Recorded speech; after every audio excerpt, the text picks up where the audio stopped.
welcome everybody. We're here to introduce Mikal Bridges. We're going to start off with an opening statement and then we'll continue with questions. Cool. I don't know much to say. I'm excited to be here. Excited to be a Knick. Excited to play MSG. Excited to see my guy Spike courtside.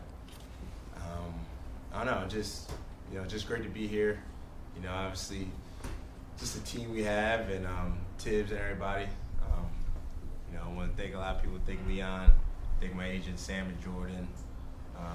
Thanks the Nets organization, everybody. They've been great since I've been there. So, just really appreciative and excited to get to work. I hate that it's the summer because you got to wait, a long time to play. But I'm really excited.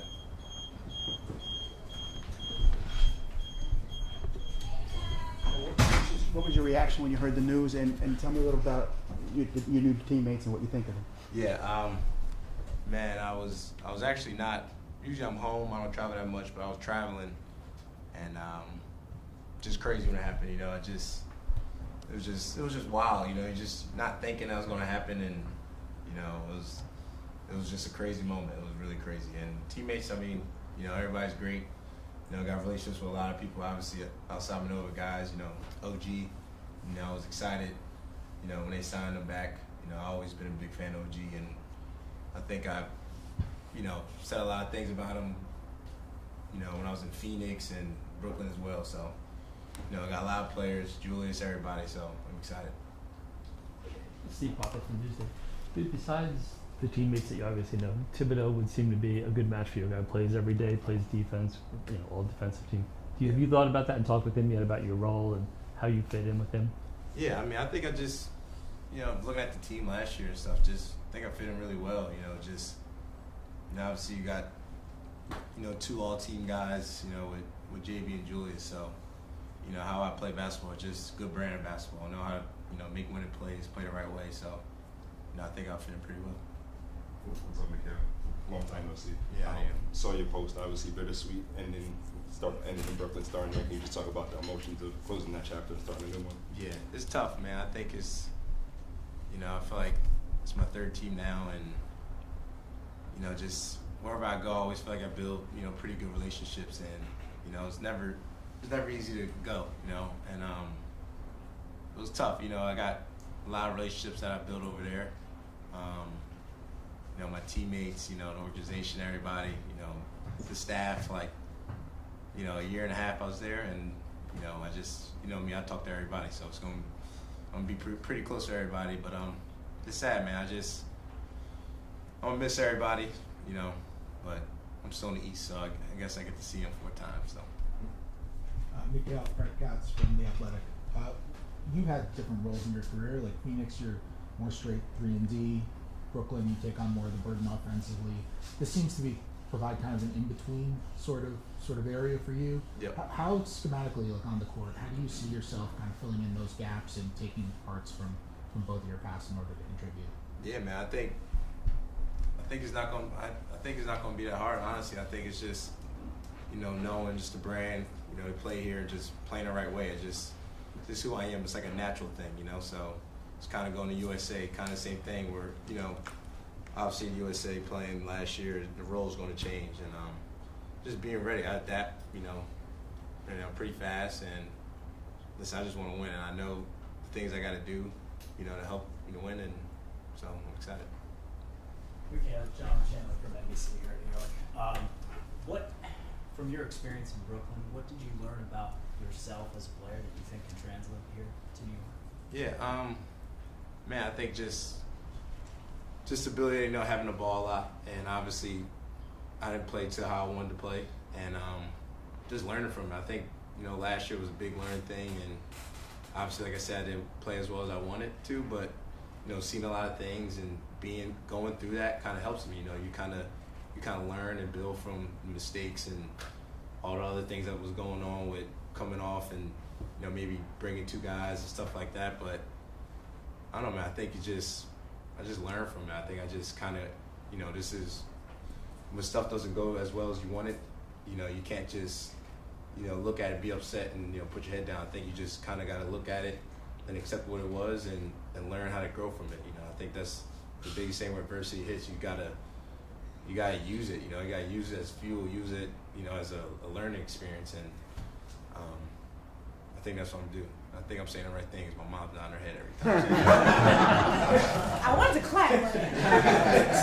Mikal, kind of on that note, what did, I mean, because you wrote in the Instagram post that the way you played is going to stick with you for a while. I mean, what went wrong in Brooklyn last season, in your estimation? I don't know, man. I think it was a tough year for everybody. I think we just, you know, we didn't do what we were supposed to do. That's just on all of us. But like I said, I could have been better.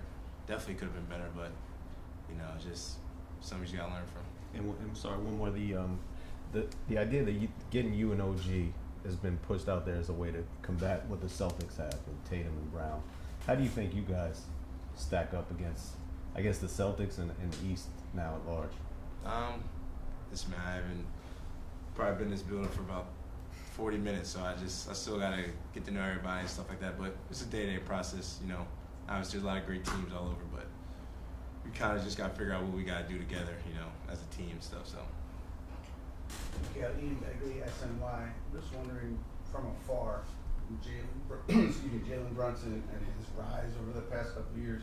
What have you thought of that, and also what do you think about now teaming up with him? Yeah, I mean, JB is just who he is. I think when he first came here and signed here, and everybody, you know, saw his contract and everything, and I think a lot of people didn't understand who he was. And I actually kind of tweeted about it, like, you know, must I know who he is? You know, I know how much he works. I know how crazy his father is. So I know, I just know, I know what he's capable of, and so that was kind of simple for me. But yeah, you know, obviously, just JB in general, just, you know, building over the years, you know, playing in college stuff is just, it's kind of like second nature, you know, playing basketball with him. He plays the right way, you know, kind of know how to play off of him. So, you know, I'm excited to play with everybody, him and everybody else on his team. Mikal, can you take us a little? You mentioned like you were traveling when the trade happened. Can you take us just a little bit more of just that moment for you? How did you find out? Where were you? What was the actual immediate reaction? Yeah. So I was just visiting, you know, Dallas for a little bit, working out with, you know, Finney Smith at the time. Actually saw one of my close friends, Desmond Bain, and I was actually with him.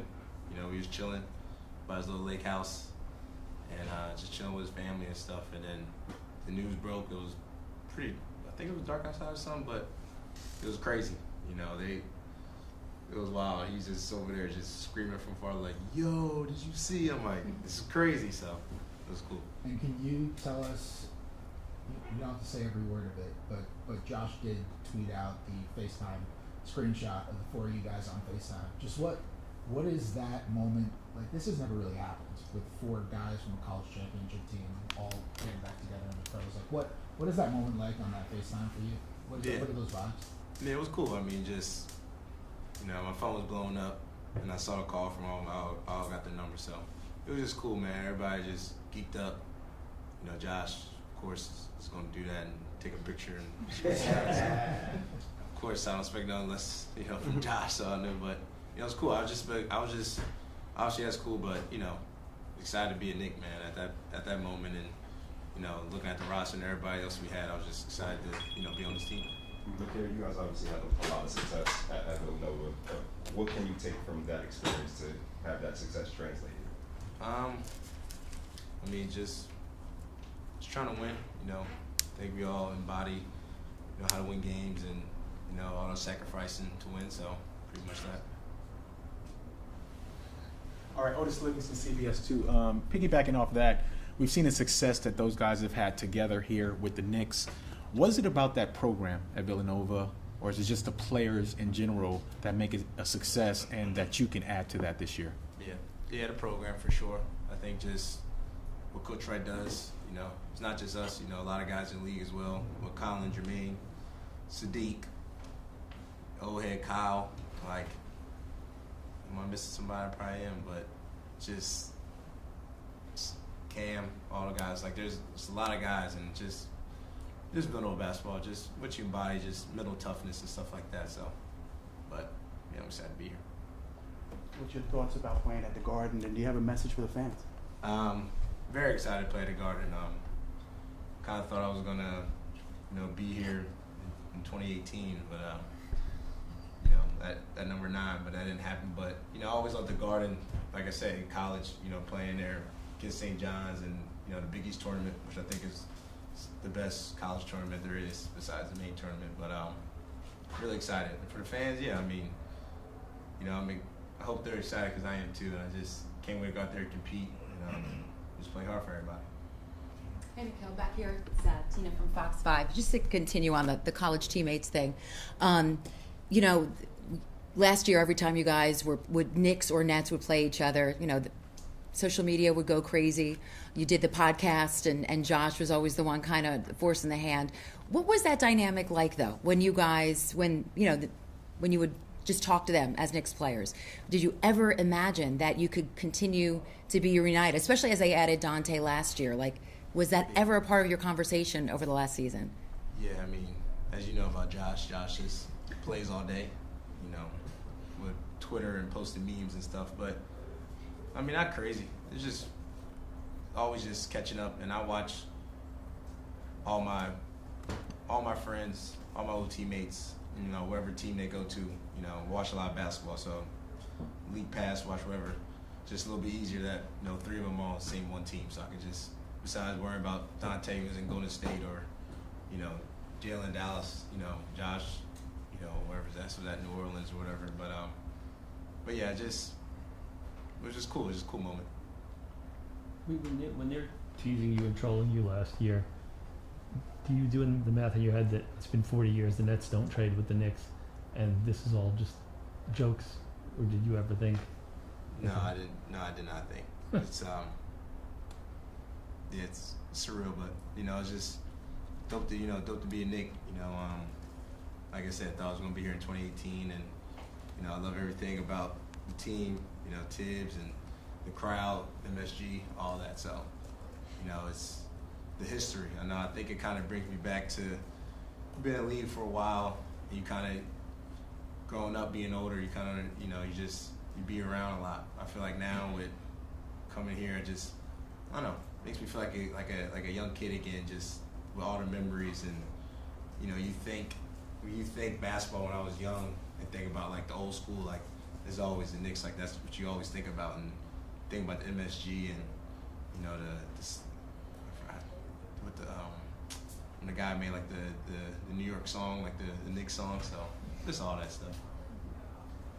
Mikal, Rooney, Pix 11. There were a lot of rumors, reports, whatever you want to call them, about you possibly requesting a trade from Brooklyn. Sean Marks kind of put that to bed yesterday. Just wondering if that was something that was floating around your mind. Is there any truth to that? And how were you feeling just in the days about possibly moving on from Brooklyn to the trade? Yeah. Sean said everything. Like, I kind of even try to say as much as I can when I was tweeting about things and my Instagram posts. But no, it's just not who I am. It's just not. It's just that's what it is. So I'm happy Sean had a chance to kind of tell everybody.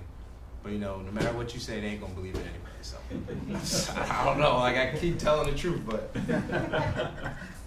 So just to clarify, just so you tell the truth, so you didn't push to go to the Knicks or anything like that. Was not anything that was happening.